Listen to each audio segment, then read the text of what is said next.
Hello दोस्तों, आज की कहानी अधूरे प्यार की एक अधूरी कहानी। शाम का समय था। मैं अपने दोस्त का इंतज़ार कर रहा था स्टेशन के बाहर। हम लोग का बाहर कहीं घूमने जाने का प्लान था और मैं जल्दी पहुंच गया था। कुछ समझ नहीं आ रहा था कि मैं क्या करूं। मैं स्टेशन पास जाके बैठ गया। तभी कुछ ऐसा हुआ कि मेरी ज़िंदगी एक अलग मोड़ लेने लगी थी। स्टेशन की तरफ मैं देख रहा था कि मेरा दोस्त आया कि नहीं। तभी अचानक से मेरी नज़र एक लड़की पे पड़ी। वो जो वक्त था, मैं पूरी तरह से कुछ देर के लिए थम सा गया था।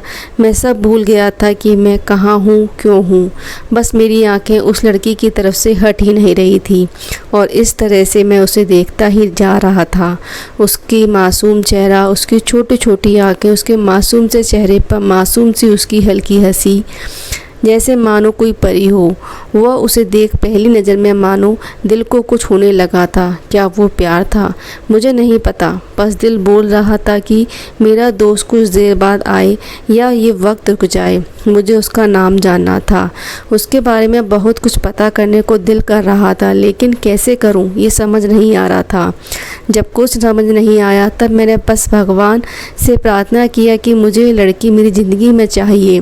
वो जा रही थी मेरी आंखों से दूर। मुझे रोकना था उसे, उससे बातें करना था, उससे दोस्ती करनी थी और उसे अपने दिल की बात बतानी थी।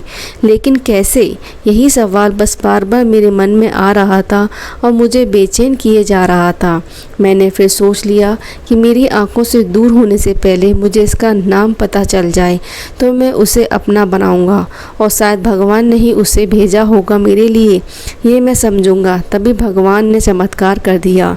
पीछे से आवाज़ आया, प्रिया मैं कहाँ यहाँ हूँ। फिर वो पीछे देखी तो मैंने देखा वहाँ से एक लड़की आवाज़ दी और वो उसके पास चली गई। तभी मैं समझा उस लड़की का नाम प्रिया था। मैं खुश हो गया और उस लड़की को मन किया जाके धन्यवाद बोल दूँ, क्योंकि उसी की वजह से मुझे उसका नाम पता चला। बस तभी मैंने ठान ली अब उसे अपना बनाना है और उसे अपनी ज़िंदगी में लाना है। फिर तभी मैं उसके पीछे जाने लगा कि अचानक ही पीछे से एक हाथ आया। पीछे देखा तो दोस्त आ गया था। अब मैं क्या करूं समझ नहीं आ रहा था। मैं क्या बोलूं उससे, कैसे मना करूं उससे, कैसे जाऊं मैं उसके पीछे। मैं इसी सोच में लगा रहा। तब तक वो मेरी आंखों से दूर जा चुकी थी। दिल मानो रोने लगा था और तभी मानो ऐसा लगा कि जैसे सब कुछ एक सपना सा था। बस आंखें खुल गई तो सपना टूट गया। मैं वहाँ से चला तो गया अपने दोस्त के साथ, लेकिन पूरी रास्ते उसी के बारे में सोचता रहा। मानो मेरा दिल अब उसके ख्याल से निकलने के तैयार नहीं था। दूसरे दिन मैं कॉलेज के लिए तैयार हो गया और मैं कॉलेज पहुंचा और बेंच पर जाके बैठ गया। तभी दोस्त ने बुलाया और कहा, देख अपने कॉलेज में नई लड़की आई है। मेरा मन अभी भी उसी के ख्यालों में डूबा हुआ था। आंखों से उसका चेहरा मानो हट ही नहीं रहा था। वह बार बार मुझे आवाज़ दिए जा रही थी। तभी मुझे गुस्सा आया और पीछे उसे बोलने जा ही रहा था कि मैं रुक सा गया। मेरी नज़र मानो फिर से एक बार सपनों में चला गया। मैंने देखा कि वो वही थी। मानो जैसे मेरी खुशी का कोई ठिकाना नहीं रहा। मैं खुद को रोक नहीं पा रहा था और मेरे समझ में नहीं आ रहा था कि मैं क्या करूं, क्या बोलता। मैं बस जाके अपने दोस्त के गले लग गया और हंसने लगा।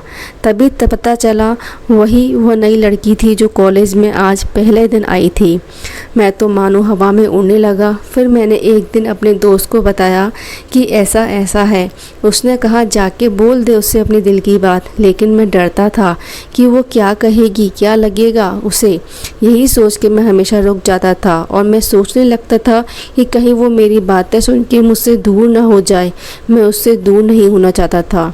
मुझे एहसास हो गया था कि शायद वो भी मुझे पसंद करती थी, लेकिन वो कभी कुछ नहीं कहती थी। उसे लगता कि मेरे मन में उसके लिए कुछ नहीं है, लेकिन वो क्या जाने कि उसे पहली नज़र में देख के ही मैंने उसे अपना दिल दे चुका था।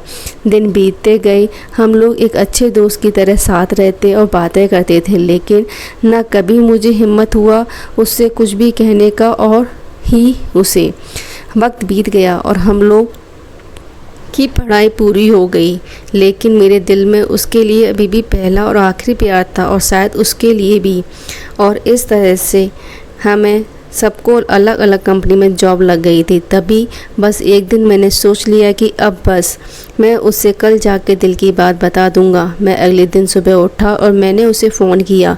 उससे कहा कि मुझे मिलना है उससे। उसने मिलने के लिए हाँ कर दिया और इस बात से मुझे बहुत खुशी मिला। हम लोगों ने एक समय निर्धारित किया था और मैं समय से पहले वहाँ उसका इंतज़ार कर रहा था। तभी मेरी नज़र उस पर पड़ी। वही कपड़े, वही बैग, वही छोटी छोटी आँखें और चेहरे पर वही प्यारी सी मुस्कान। मानो ऐसा लग रहा था कि वही पहला दिन हो जब मैंने उसे पहली बार देखा था। वो धीरे धीरे आ रही थी। मैं तो बस उसे देखते ही जा रहा था।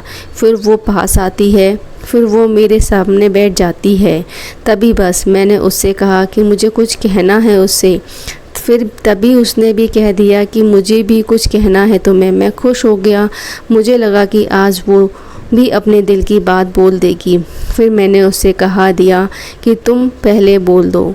उसने तो पहले मना किया पहले बोलने से, लेकिन मैंने ही जिद भी किया कि पहले तुम बोलो और वो बोलने जा रही थी। मानो मेरी सांस रुक गए थे उसकी बातें सुनने के लिए। सब कुछ थम सा गया था। बस ऐसा लगा मैं और वो और कुछ नहीं है आसपास। फिर उसने अपने बैग से एक कार्ड निकाला और दिया मुझे।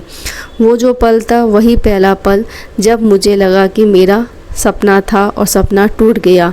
उस कार्ड में उसकी शादी का आमंत्रण था। बस फिर क्या, सब कुछ वहीं रुक गया। शायद मैंने बहुत देर कर दी उससे अपनी दिल की बात बताने में, शायद बहुत बहुत देर। फिर उससे मुझे पूछा कि तुम क्या कहना चाहते थे। मैं क्या कहता, तब बात बदल दी और वो चली गई और मैं वहीं बैठा रह गया। मुझे उसे अपना बनाने का बस एक सपना ही था शायद, जो एक समय पे आके टूट गया। वो आज का दिन और पहला दिन मानो क्यों आया था मेरी ज़िंदगी में, अब तक ये बात समझ नहीं आया। पहला दिन भी एक सपने की तरह आई और कुछ देर बाद टूट गई, और आज का पल जो फिर से एक सपना बनकर पल में टूट गया। तो